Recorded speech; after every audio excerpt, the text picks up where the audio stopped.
a María Alejandra Trujillo en Palabras más, palabras menos. Palabras más, palabras menos.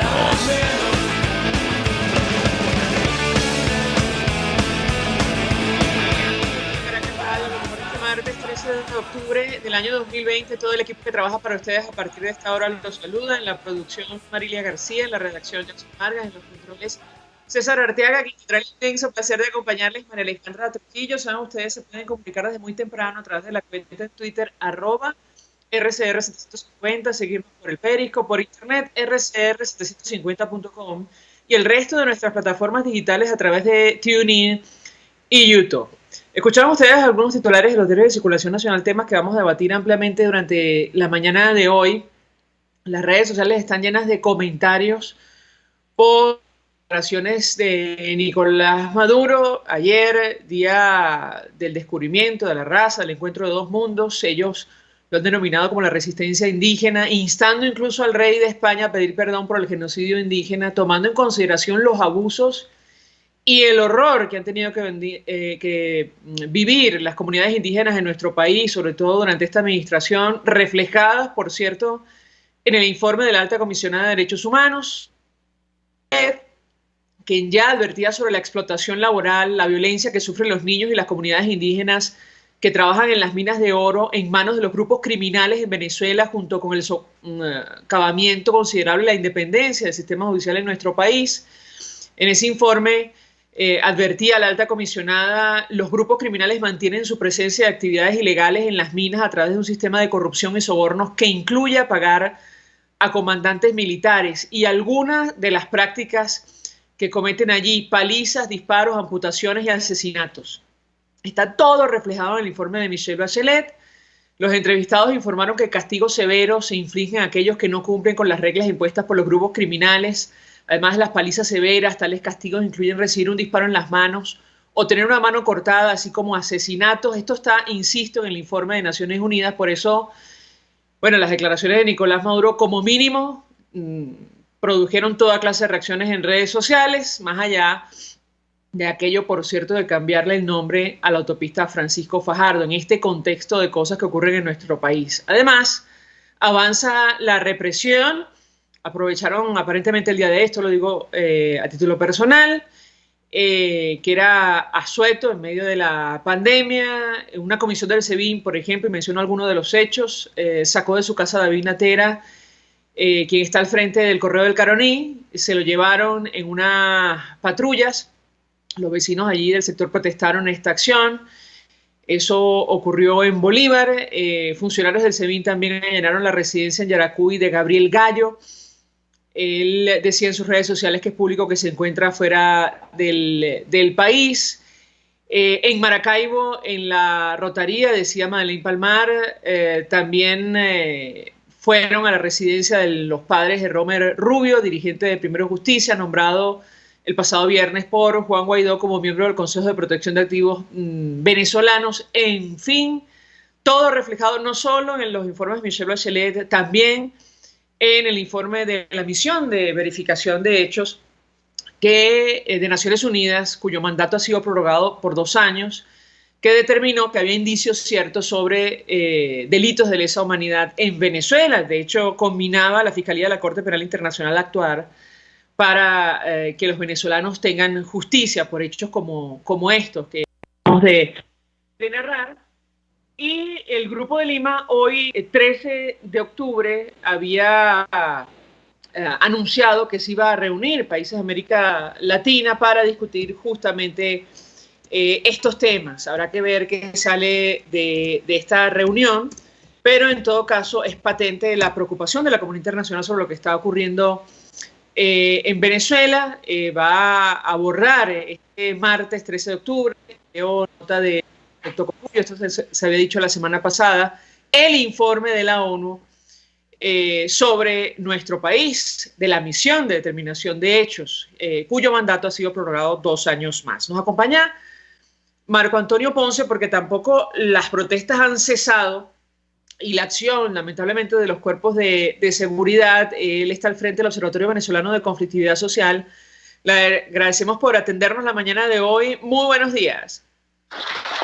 Hola María Alejandra, buenos días, muchas gracias por la invitación. Pues yo quisiera iniciar conversación antes de hablar de los detalles del informe del observatorio sobre las protestas a nivel nacional, más de 1.000 solo en el mes de septiembre, sobre esta discusión que se va a dar hoy entre países de América Latina de la Misión de Determinación de Hechos, donde hablan justamente de la represión, la persecución por razones políticas, la acción de los cuerpos de seguridad del Estado. Yo le pedí un comentario inicial de su parte al respecto. Bienvenido. Sí, efectivamente, en Venezuela existe una política de Estado, es una política que se caracteriza por la represión, por la criminalización de a quienes piensan distinto y lo hacen público, a quienes exigen sus derechos. Y es por eso que tanto esta misión de determinación de hechos como los otros entes de protección de derechos humanos han catalogado a Venezuela como o al Estado venezolano como violador de derechos humanos, y donde claramente esta represión ha sido sistemática. En el caso de la misión de determinación, su periodo de investigación inició desde el 2014 y en este lapso pues quedó en evidencia cómo se han violado de manera sistemática los derechos humanos de los venezolanos en temas de libertad personal, de tortura, de detenciones arbitrarias, de ejecuciones extrajudiciales, que fueron los mandatos o los 4 derechos investigados por esta misión. Y de manera que y esta situación lamentablemente continúa profundizándose en Venezuela, y lo que hemos visto recientemente durante las manifestaciones es que esa política de represión continúa hacia quienes exigen sus derechos pacíficamente. Ahora le pregunto a nuestro invitado acerca de lo que ha ocurrido en materia de manifestaciones en plena pandemia de COVID-19. No han cesado en nuestro país. De hecho, se han multiplicado, sobre todo en los últimos días, producto de la falta de servicios, también de la escasez de gasolina. ¿Qué puede compartir con nosotros? Lo escuchamos. Sí, el tema de la gasolina y los servicios básicos como electricidad, agua potable y gas han sido los principales focos de manifestaciones en los últimos meses, y particularmente en el mes de septiembre. El informe que presentamos recientemente, que es el balance del mes de septiembre, dio cuenta de unas 1.193 manifestaciones en todo el país. Esto quiere decir que es un 68% más en comparación con el mismo mes del año pasado. Esta cifra también es equivalente a unas 40 protestas diarias, y que fueron realizadas principalmente en las regiones de Venezuela, en regiones y pueblos pequeños de nuestro país, donde la crisis se siente con mayor intensidad, con mayor fuerza, y es allí donde hemos visto desde la tercera semana de septiembre cómo ha aumentado la protesta de manera acelerada, y lo hemos visto ya que ha continuado en estas primeras semanas de octubre. Esta es una situación que sigue profundizándose y tiene que ver justamente con la crisis que se vive en nuestro país actualmente. Ustedes mencionaban en el último reporte del observatorio que el mes de septiembre hubo más de 1.100 manifestaciones en todo el territorio nacional, ¿correcto? Sí, 1.193 manifestaciones, principalmente por derechos económicos, sociales, culturales y ambientales. El 90% de las manifestaciones es por estos derechos, y ubica obviamente el tema social como el epicentro de las manifestaciones en Venezuela, es decir, casi todas, el 90%, y que han sido, cuando vemos esa caracterización de las protestas, encontramos que fueron realizadas principalmente en pequeños pueblos, en el interior del país, en zonas donde normalmente no se reportaban manifestaciones, y que actualmente pues estamos viendo cómo la protesta ha continuado, además de exigir servicios básicos y rechazar la crisis de la gasolina, también rechazando la represión, el uso desproporcionado de la fuerza, allanamientos ilegales y detenciones arbitrarias que han aplicado los cuerpos de seguridad. Tengo que preguntarle a nuestro invitado, porque una de las protestas que más preocupación generó en los últimos días ocurrió en la población del Socorro, en Guárico, y allí advertían sobre el corte de la electricidad, incluso del servicio telefónico. ¿Qué información han podido ustedes recoger de esta manifestación de los ciudadanos en el socorro de la acción de los cuerpos de seguridad? De hecho, el diputado Ismael León decía el día de ayer: la gente del municipio de Socorro sigue viviendo el calvario de no poder salir de las casas, los niños viven en constante trauma de estar cuarto, no pueden salir a comprar algo de comida. Pregunto si esto es libertad, señor alcalde del Socorro, advirtiendo lo que está ocurriendo en esta población de Guárico. ¿Qué puede decirnos?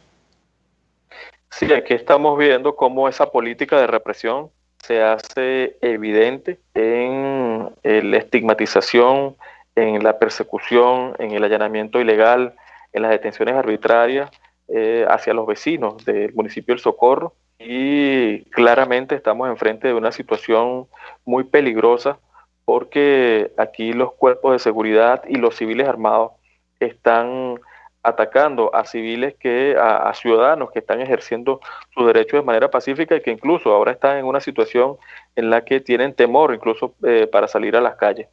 Y esto forma parte de lo que hablábamos al principio, de esta política de represión que ha caracterizado al régimen de Maduro y que sigue aumentando el expediente de violaciones de derechos humanos que se sigue documentando tanto a nivel nacional como a nivel internacional. En el caso concreto del Estado Bolívar, y ustedes que llevan registro de las víctimas mortales durante las protestas, algunos portales informativos hablaban justamente de una persona que perdió la vida en medio de una trifulca por la escasez de gasolina, un efectivo militar resultó gravemente herido. ¿Qué información manejan ustedes sobre lo que está ocurriendo en esta entidad del país? Lo escuchamos. Sí, hemos registrado estos hechos de violencia en el contexto de las filas por gasolina, y esto forma parte de la misma crisis que se vive en toda Venezuela, donde los cuerpos de seguridad tienen una posición de amedrentamiento poco respetuosa hacia las personas que están haciendo filas para surtir de combustible, y esto también ha generado hechos de violencia que los rechazamos desde el Observatorio de Conflictividad Social, y que no solo ha sido en el Estado Bolívar, también se ha visto en Nueva Esparta, en la zona oriental del país, donde se reportó el número más alto de manifestaciones por gasolina. Entonces, este tipo de situaciones lamentables se reproducen justamente por la violencia y por las acciones poco respetuosas y democráticas por parte de los cuerpos de seguridad del Estado. En el caso concreto de Bolívar, ustedes en la cuenta de Twitter del Observatorio advertían sobre una protesta ayer, 12 de octubre, en Guasipati, justamente por la escasez de gasolina. Allí se observa a la gente en la calle, se ven unas columnas de humo. ¿Qué puede comentarnos acerca de lo que está ocurriendo en esta zona del país? Lo escuchamos. Sí, es que efectivamente los ciudadanos se sienten engañados también por los anuncios que han hecho de que van a surtir gasolina, y en el caso de Bolívar, pues en muchos casos estas cisternas son desviadas hacia otros espacios donde son las mafias quienes tienen el control del combustible, pues y los ciudadanos, los vecinos, están exigiendo legítimamente respuesta y pacíficamente respuesta ante esta situación. Entonces, esta situación en el Estado de Bolívar, pues también reiteramos que se repite en otras entidades del país, donde las personas tienen semanas esperando para llenar el tanque de combustible, pues y no lo pueden hacer, y lo que reciben son malos tratos y acciones incluso vejatorias por parte de los funcionarios de los cuerpos de seguridad del Estado venezolano. Entonces, este tipo de respuesta de no resolver los problemas, sino de tener acciones violentas y respetuosas hacia los ciudadanos, pues ocasiona este tipo de manifestaciones que hasta el momento han sido pacíficas, pero que pudiesen tornarse violentas pues luego del accionar de los cuerpos de seguridad o de civiles armados. Ahora, yo tengo que preguntarle, porque observamos en el informe de la Misión de Determinación de Hechos, también de Michelle Bachelet, Naciones Unidas lleva como el pulso de lo que está ocurriendo ahora mismo en nuestro país. ¿Qué puede decirnos al respecto? ¿Existe algún tipo de comunicación con los funcionarios, sobre todo de la Oficina de la Alta Comisionada, que están en territorio nacional? ¿Qué puede comentarnos?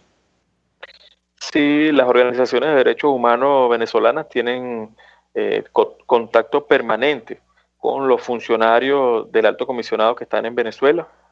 Hay un flujo de información constante en todo momento, y también con los investigadores de la Misión Internacional de Determinación de Hechos, y también con la Sala Situacional de la Comisión Interamericana de Derechos Humanos, el MECEBE, y estos organismos internacionales están llevando y observando y monitoreando la situación de derechos humanos en nuestro país, y las organizaciones de derechos humanos que estamos en el terreno, los defensores que estamos en el terreno, pues estamos informando de manera permanente y constante para que quede registro y que estos organismos tengan la posibilidad de responder de manera inmediata en el caso que lo requieran.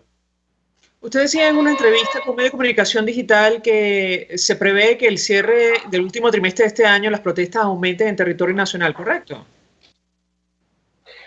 Bueno, viendo el aumento de las manifestaciones en las últimas semanas y la ausencia de respuesta por parte de las instituciones del país, pudiésemos observar cómo las manifestaciones van a continuar esa tendencia al aumento, al crecimiento. Y lo que hemos visto a partir de la última semana de septiembre ha sido el incremento de las manifestaciones, principalmente en las regiones de Venezuela, como estamos conversando ahorita. En el caso del estado Bolívar, por ejemplo, hemos visto que la situación por la gasolina continúa, igual en el oriente del país, en la zona central. Es decir, el tema de la exigencia de derechos humanos continúa de manera constante y con la tendencia a seguir aumentando en los próximos días, ¿no? La única manera de que estas protestas disminuyan es que los ciudadanos tengan respuesta y soluciones a los problemas, y mientras eso no ocurra, pues la protesta va a continuar. Finalmente, usted daba cuenta de más de 7.000 o cerca de 7.000 manifestaciones hasta septiembre de este año en todo el territorio nacional, ¿es así? Sí, hasta el último reporte del mes de septiembre son cerca de 7.000 manifestaciones en todo el país, pues lo que deja en evidencia que ni la cuarentena, ni el estado de alarma, ni la represión han logrado que los venezolanos dejen de exigir sus derechos, a pesar de todos los riesgos que existen. A pesar de todas estas, este escenario adverso, los venezolanos están pacíficamente en las calles ejerciendo su derecho a la manifestación pacífica, principalmente a través del cierre de calle y las concentraciones, que son las formas de protesta que más utilizan los venezolanos. Y esta cifra pues es la que se ha reportado mes a mes, y cuando los que estén interesados pueden chequear los informes mensuales en la página del Observatorio de Conflictividad Social, y allí pueden ver en detalle cómo ha sido la fluctuación de la protesta venezolana, y sobre todo cómo los ciudadanos no se han quedado de brazos cruzados frente a la crisis, sino que diariamente, constantemente están exigiendo sus derechos, al punto que en el mes de septiembre fueron cerca de 40 protestas diarias, el promedio que se registra actualmente en Venezuela. Gracias, Marco Antonio Ponce, por atendernos, acompañarnos la mañana de hoy. Está al frente del Observatorio Venezolano de Conflictividad Social, ofreciendo detalles acerca de las manifestaciones que vienen sucediendo a lo largo y ancho del territorio nacional. Más de 1.100 protestas registraron ellos, 1.193 para ser exactos, solo en el mes de septiembre, por distintas razones, incluyendo la escasez de gasolina. Vamos a la pausa y al regreso venimos con más. Usted escucha Palabras Más, Palabras Menos, en RCR 750 AM. Puedes seguirnos en nuestras redes sociales.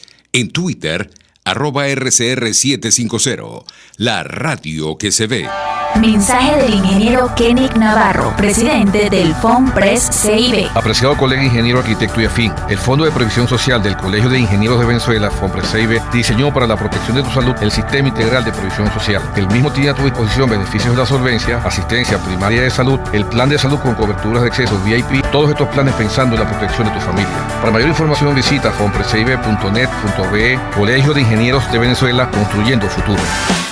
Mis amigos, quiero hablarles de Dilab Biodiagnóstica, un nuevo laboratorio clínico con un concepto original. Además de estar dotado con los equipos de la más reciente tecnología y el personal de más alta calificación, Dilab Biodiagnóstica te ofrece ambiente y trato amables y los precios más económicos en todos tus exámenes de laboratorio. Pide tu cita en el 945-5788. DILAB Biodiagnóstica. Precisión y confianza en laboratorio clínico. RCR 750 AM. Porque lo bueno une.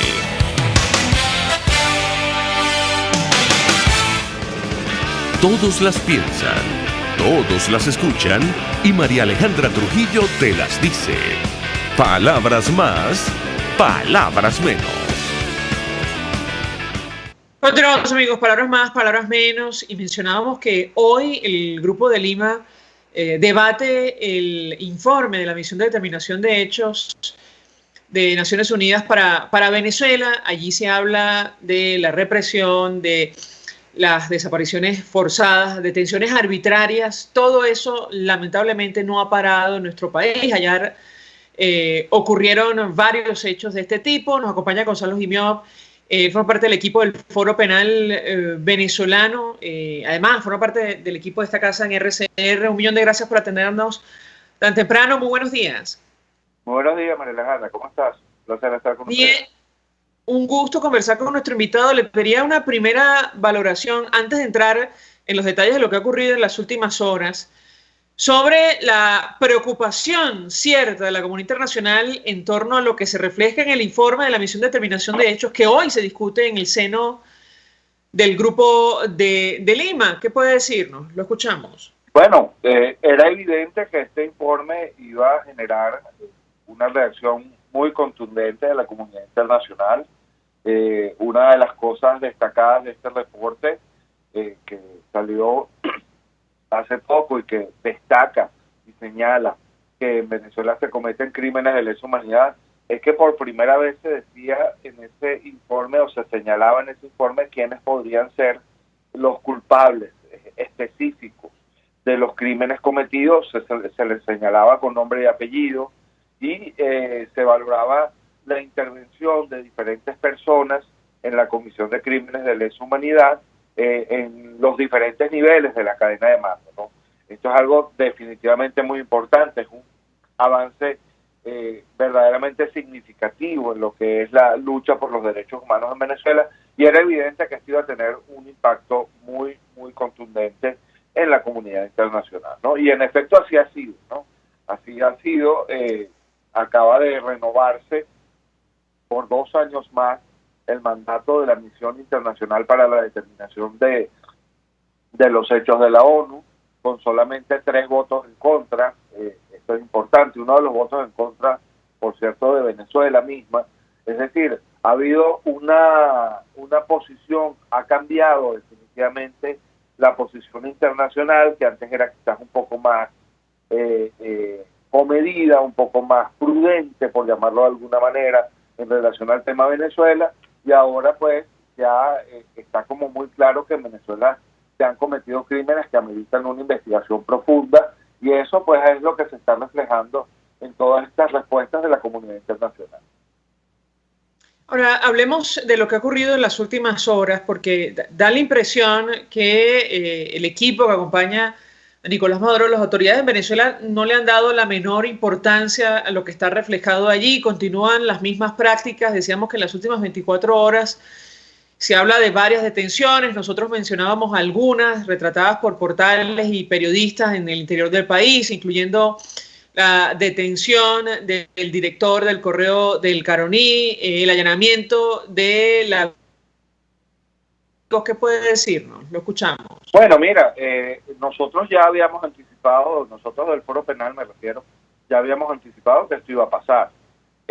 Cuando se produjeron los indultos recientes, en los que se produjo la excarcelación de 53 presos políticos, la primera advertencia que hacíamos era que esto por sí mismo no bastaba para acabar con la represión y con la persecución por motivos políticos en el país, que había que hacer mucho más, y que además destacábamos que este tipo de medidas, si no vienen acompañadas pues de un verdadero propósito de enmienda, de una verdadera intención, la verdadera voluntad de hacer cesar la persecución por motivos políticos en todos y cada uno de sus niveles, pues no van a servir absolutamente para nada. Fíjate que al día de hoy, yo recuerdo en el momento del indulto, teníamos 386 presos políticos en el país.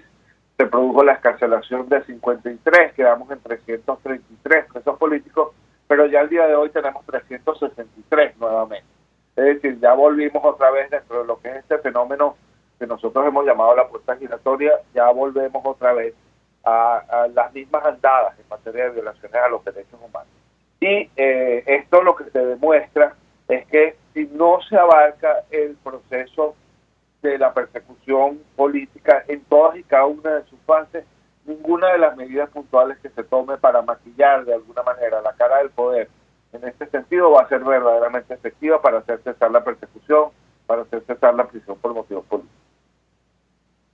Ahora, ¿qué tiene que pasar en su opinión? Es decir, el llamado es claro de esta misión de verificación de hechos, sobre todo en las recomendaciones a las autoridades de otros países, supongo que como manera de disuadir a las autoridades venezolanas para que paren las acciones o crímenes de lesa humanidad. Ellos recomendaban que la Fiscalía de la Corte Penal tenga en cuenta la necesidad de que se haga justicia oportunamente a las víctimas de estos crímenes. Además, a los estados los combina a considerar la posibilidad de iniciar acciones legales contra los individuos responsables de las violaciones y los crímenes identificados en el informe.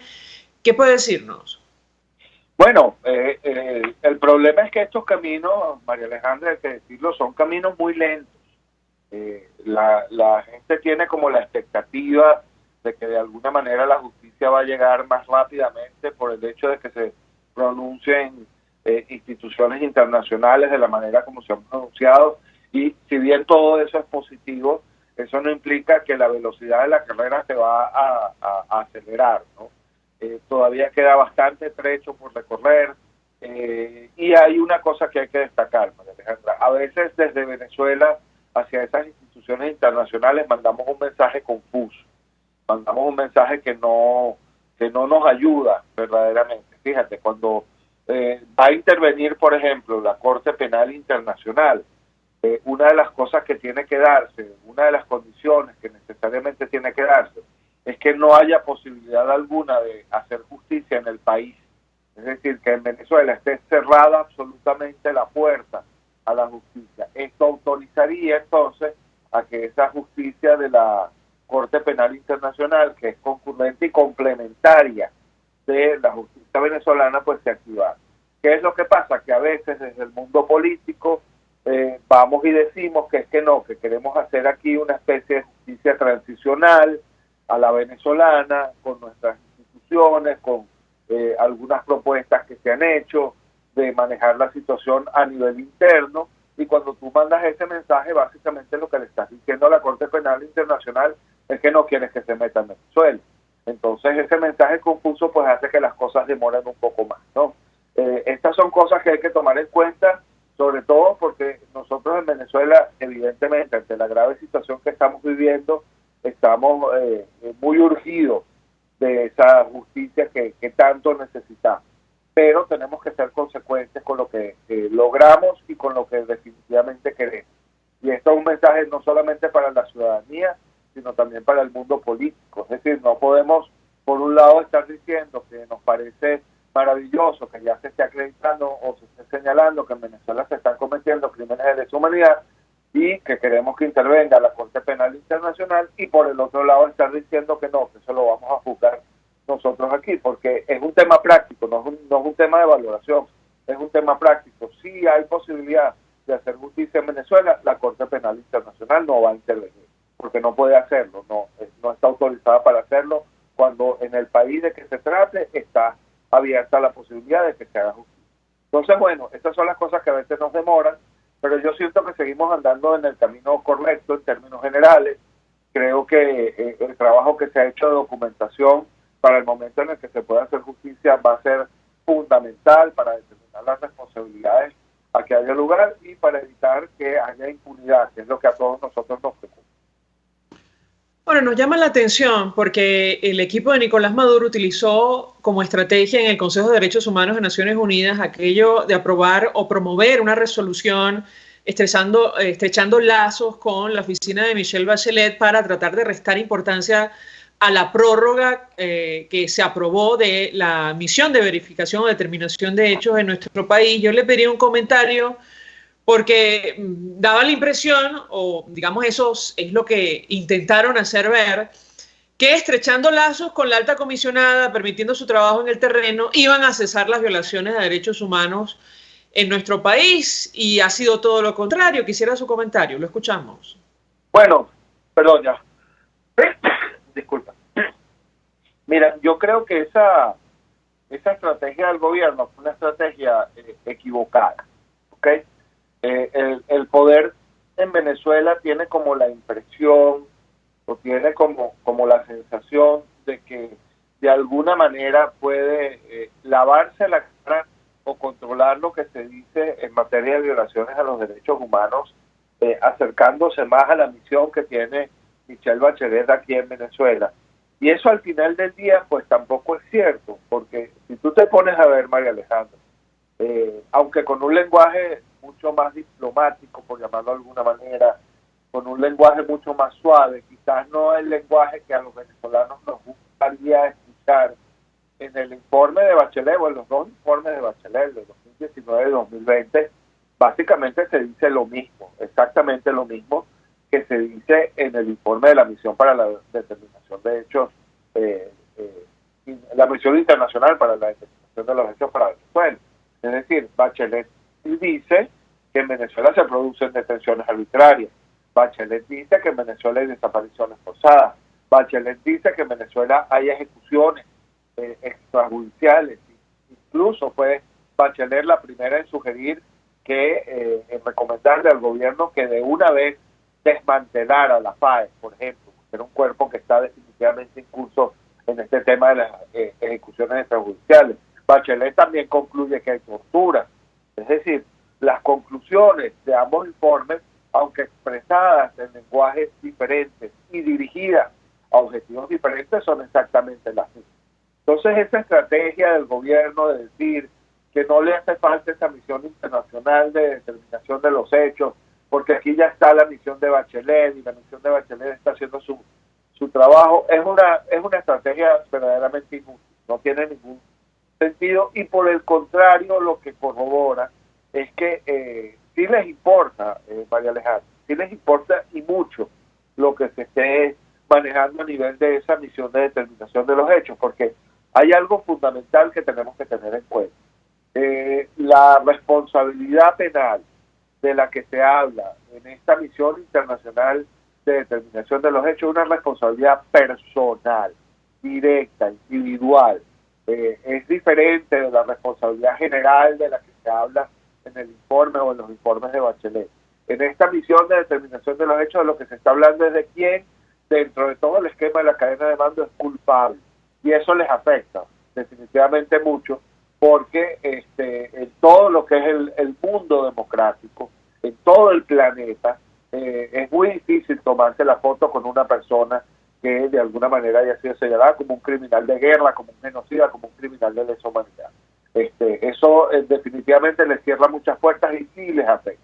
Y por eso la reacción, si verdaderamente no les afectara, no hubieran reaccionado, hubieran dejado las cosas como están y listo. Pero fíjate que inmediatamente, en menos de 2 días, sacaron un informe que supuestamente habla sobre la verdad en Venezuela, que es una cosa que, por cierto, yo la revisé, no tiene ni pies ni cabeza, está absolutamente falta de fundamento, no tiene más que declaraciones políticas y declaraciones de intención, de manera tal que sí les ha afectado, y como te digo, les ha afectado por esto, porque la responsabilidad de la que se está hablando allí ya no es una responsabilidad genérica, colectiva, del Estado, como una especie de macroentidad por encima del individuo, no, ahora se está hablando de personas directamente relacionadas con estos hechos, y el hecho de que se haya empleado el mandato de la misión les tiene que preocupar mucho, porque entonces muchos de los casos que quedaron, por decirlo de alguna manera, por fuera, van a ser objeto de consideración y vamos a tener entonces una lista de posibles culpables mucho más amplia.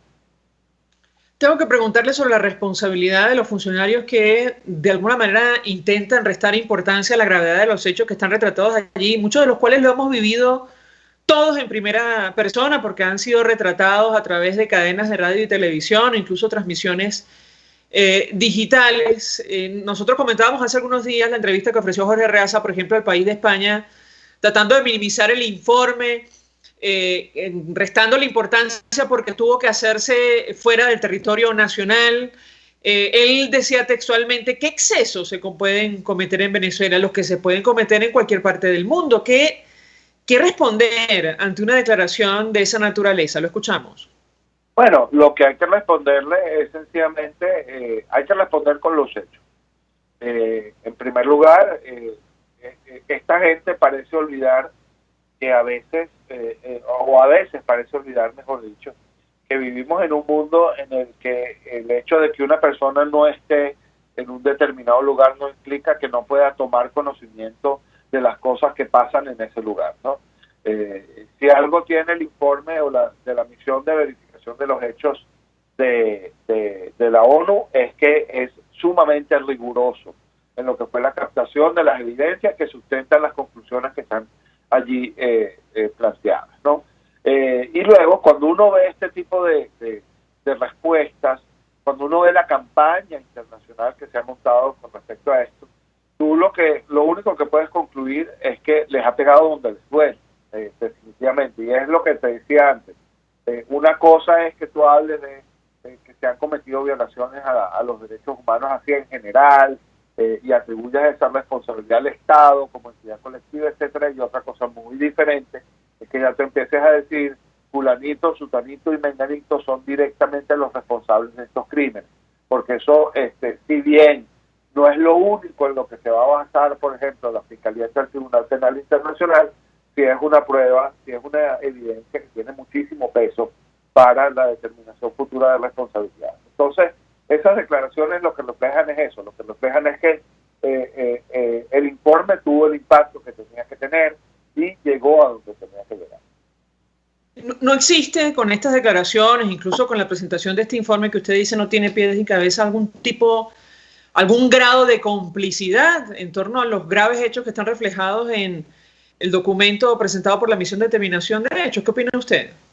Sí, claro, podría evaluarse si se está tratando de encubrir una realidad y si de ese encubrimiento pueden derivar responsabilidades personales en quienes hicieron ese informe. Sí, podría evaluarse perfectamente. Gracias a Gonzalo Gimió por atendernos, acompañarnos la mañana de hoy. Forma parte del equipo del Foro Penal venezolano, además, también forma parte del equipo de esta casa en RCR, ofreciendo detalles acerca de lo que ha ocurrido en las últimas horas, las detenciones que no han parado, el efecto que ellos han denominado puerta giratoria continúa absolutamente vigente en nuestro país. Vamos a la pausa. A regreso venimos con más. Estás escuchando Palabras Más, Palabras Menos por RCR 750 AM. Puedes seguirnos en nuestras redes sociales. En Twitter, @RCR750, la radio que se ve. Mensaje del ingeniero José Peraza, tesorero del FOMPRES CIB. Estimado colega ingeniero arquitecto y profesional afín, el Colegio de Ingenieros de Venezuela y el Fondo de Previsión Social, preocupado por la salud de tu familia, ha diseñado un sistema de salud integral que coloca a tu disposición y que contiene asistencia primaria de salud, ambulancia, hospitalización, cirugía, oftalmología, dermatología, fisioterapia, psicología, odontología, farmacia y funerario. Para mayor información, visítanos a nuestros portales cib.net.be, FOMPRESCIB.net.be, Colegio de Ingenieros de Venezuela, construyendo futuro. ¿Te imaginas unos deliciosos y súper cremosos helados libres de azúcar, libres de lácteos, libres de huevos, libres de gluten, libres de culpas? Te lo tengo. Heladería Vegan Fruit lo hizo posible y aptos para todo tipo de personas. Los heladitos Vegan Fruit los encuentras en los mejores supermercados y tiendas de delicateces. Síguelos en las redes. @heladería Vegan Fruit. Amor vegano y cremoso. Ellos sí que no saben nada. Y así nos va. El espacio donde se tocan los temas más candentes de interés político y nacional. Y así nos va. En este programa, la picardía y el humor inteligente son los protagonistas. Pura cabilla. Lara y Hernández descosen y revelan los secretos más oscuros del acontecer político. Y así nos va, de lunes a viernes a las 4 de la tarde, por RCR 750 AM. RCR 750 AM, porque lo bueno une.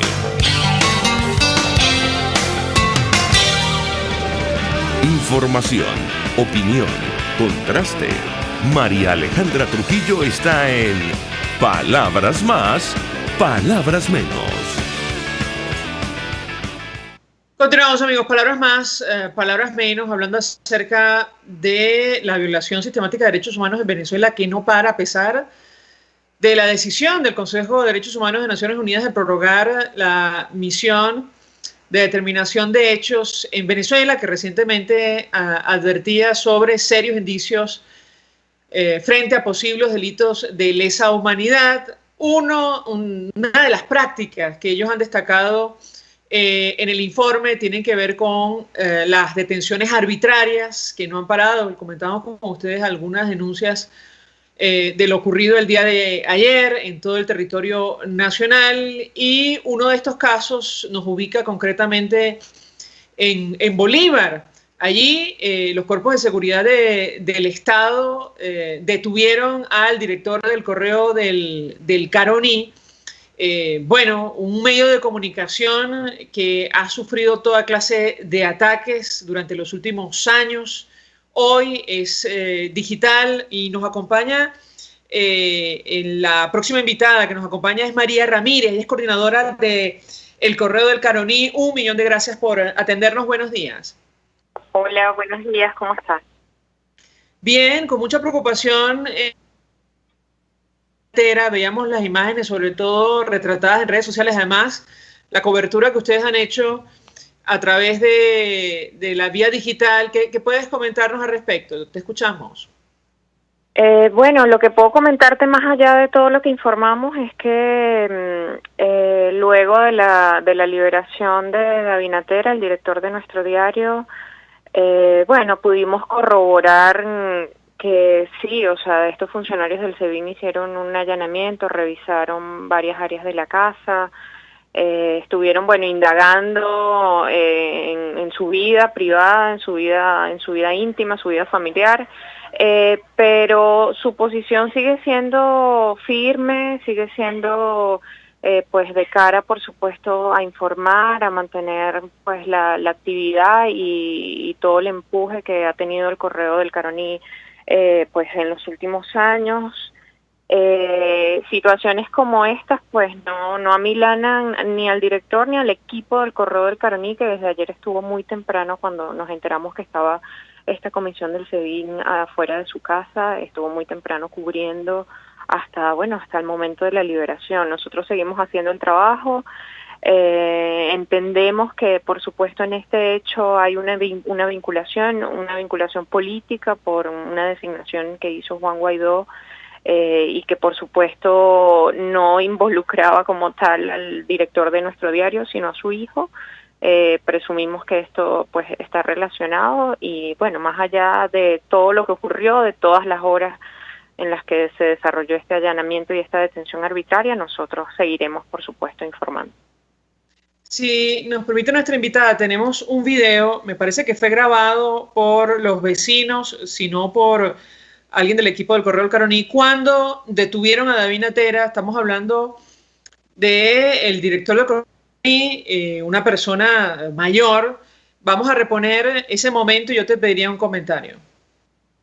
Dios no abandona, Dios no abandona.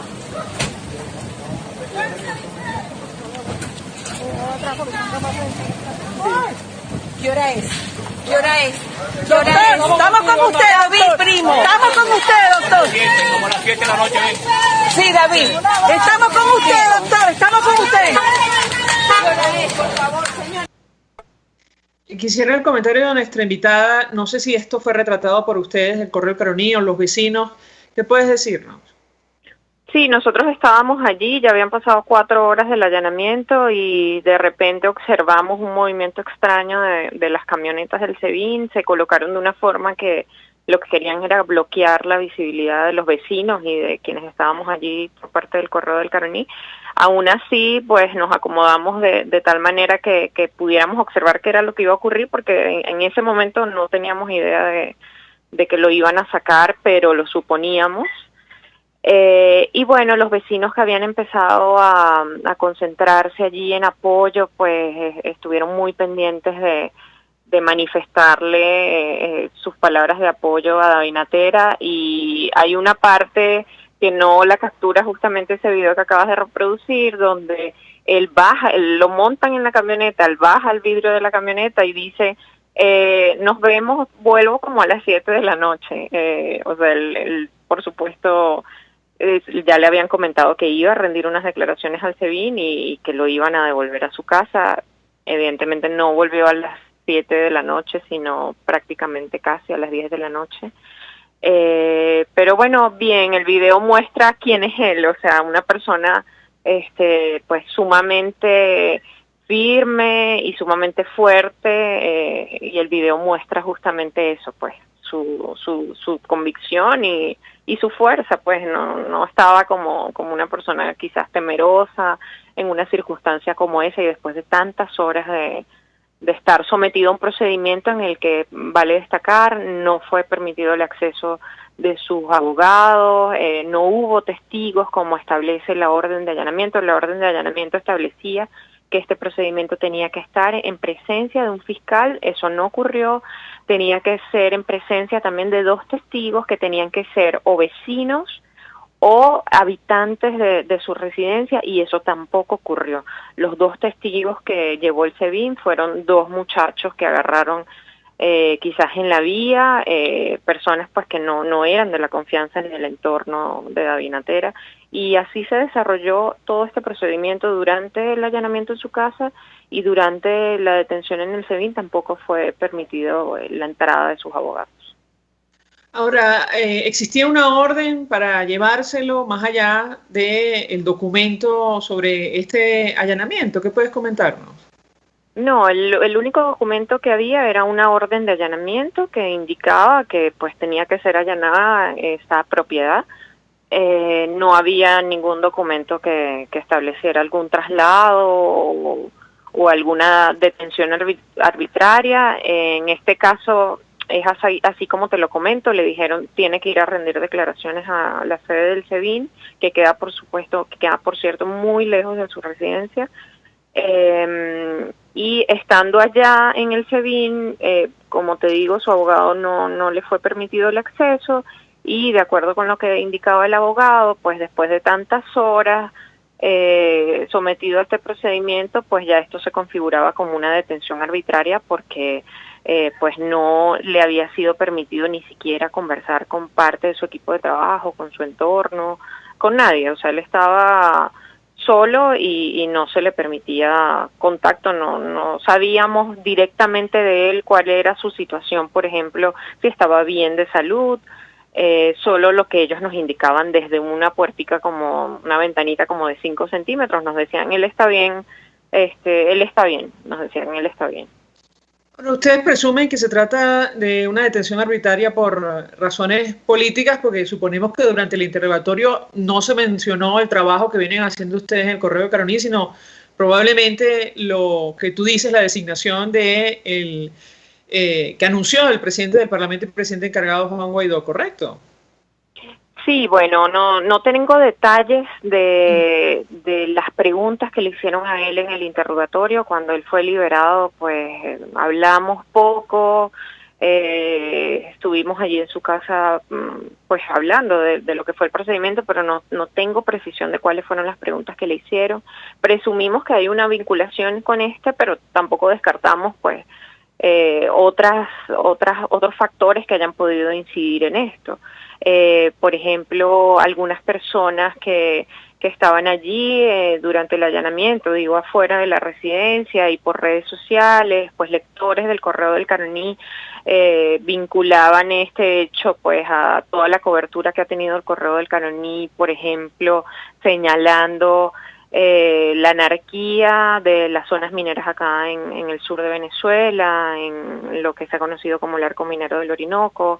Nosotros tenemos unas líneas de investigación que están enfocadas justamente en el arco minero del Orinoco, en la violación de los derechos humanos en el marco de la crisis humanitaria compleja y en lo que es la situación de las empresas básicas acá en Guayana. Esas son nuestras líneas de investigación, esa es nuestra mirada día a día, y bueno, aunque no tenemos una precisión porque no lo establecía la orden de allanamiento y ningún funcionario fue capaz de indicar cuál era la razón real de este procedimiento, pues lectores y personas que están a diario pues siguiendo el correo del Caroní vinculaban también esto como parte de los factores de esta acción. María Ramírez, 1.000.000 de gracias por atendernos, acompañarnos la mañana de hoy, coordinadora del diario El Correo del Caroní, ofreciendo detalles acerca de esta detención arbitraria que sufrió David Natera, director de este medio de comunicación. Por fortuna, él lo dejaron finalmente en libertad. Vamos a la pausa, regreso, venimos con más. Escuchas a María Alejandra Trujillo en Palabras Más, Palabras Menos, por RCR 750 AM. Sintonícenos a través de Periscope, @RCR750, la radio que se ve. Mensaje del ingeniero Kenick Navarro, presidente del FOMPRES CIB. Apreciado colega ingeniero, arquitecto y afín, el Fondo de Previsión Social del Colegio de Ingenieros de Venezuela, FOMPRES CIB, diseñó para la protección de tu salud el Sistema Integral de Previsión Social. El mismo tiene a tu disposición beneficios de la solvencia, asistencia primaria de salud, el plan de salud con coberturas de acceso VIP, todos estos planes pensando en la protección de tu familia. Para mayor información visita fomprescibe.net.be. Colegio de Ingenieros de Venezuela, construyendo futuro. Se dicen, se ocultan, se piensan, se descubren. Palabras más, palabras menos. Con María Alejandra Trujillo. Continuamos, amigos, palabras más, palabras menos. Al cierre, simplemente un comentario. Seguiremos de cerca lo que está ocurriendo en el sur de Maracay, en Aragua. Hay una situación muy grave producto de la inundación de este sector en medio de la emergencia humanitaria compleja y de la pandemia. Los ciudadanos se han visto la necesidad, muchos de ellos, en ubicarse en los techos de sus hogares, producto, insistimos, de las intensas lluvias en el sur de Maracay. Nosotros nos despedimos y lo hacemos a nombre de Jaime Estares en la Dirección General de la Estación, en la gerencia de producción Willy Charcaya, en la producción Marilia García, en la redacción Jackson Vargas, en los controles César Arteaga, quien tuvo el placer de acompañarles, María Alejandra Trujillo. El Fondo de Previsión Social del Colegio de Ingenieros de Venezuela presentó. RCR presentó Palabras más, palabras menos. RCR 750 AM.